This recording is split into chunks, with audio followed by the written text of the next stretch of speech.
కూటమి ప్రభుత్వంపై వైసీపీ నేత గడికోట శ్రీకాంత్ రెడ్డి ఫైర్ అయ్యారు. కూటమి సర్కార్ డైవర్షన్ పాలిటిక్స్ చేస్తుందన్నారు.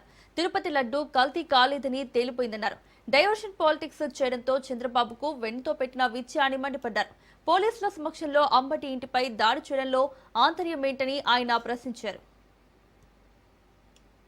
మనోభావాలను దెబ్బతీసే విధంగా ఈ ప్రభుత్వం వ్యవహరించింది తప్పు అనేటువంటి నిరూపణ అవుతున్నటువంటి టైంలో ప్రజలంతా కూడా ఈ ప్రభుత్వం చేస్తున్నటువంటి విషయాన్ని సరైనటువంటిది కాదు, వీరు తప్పు చేస్తున్నారు అంటూ భావించేటువంటి సమయంలో డైవర్ట్ పాలిటిక్స్ అన్నటువంటిది నేర్చుకునేది వెన్నతో పెట్టిన విద్య ఈ ప్రభుత్వానికి గాని, చంద్రబాబు నాయుడు గారికి గాని, తెలుగుదేశం ప్రభుత్వానికి గాని. అందులో భాగంగా ఈ విషయాన్ని ప్రజల్లోకి వెళ్ళిపోయింది.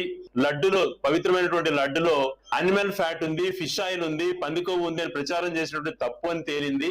మరొక పక్కన మిగిలిన అంశాలు కూడా ఏదైతే వాళ్ళు ఎన్నికల్లో హామీలు ఇచ్చేటన్ని నెరవేర్చేటివన్నీ కూడా పక్కకు పోయాయి.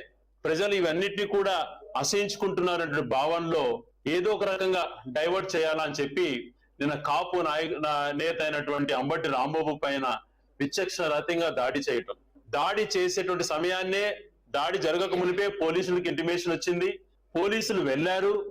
పోలీసులు వచ్చినా కూడా, అదనపు బలగాలు తిరిగినా కూడా వేల మంది అక్కడికి వెళ్ళి మరి ఆ వచ్చినట్టు బలగాల సపోర్ట్ కూడా తీసుకున్నారేమో తెలియదు కానీ దాదాపుగా 7 గంటల నుంచి 10 గంటలు అక్కడ దాడి చేయడంలో అంతర్యం ఏంటి?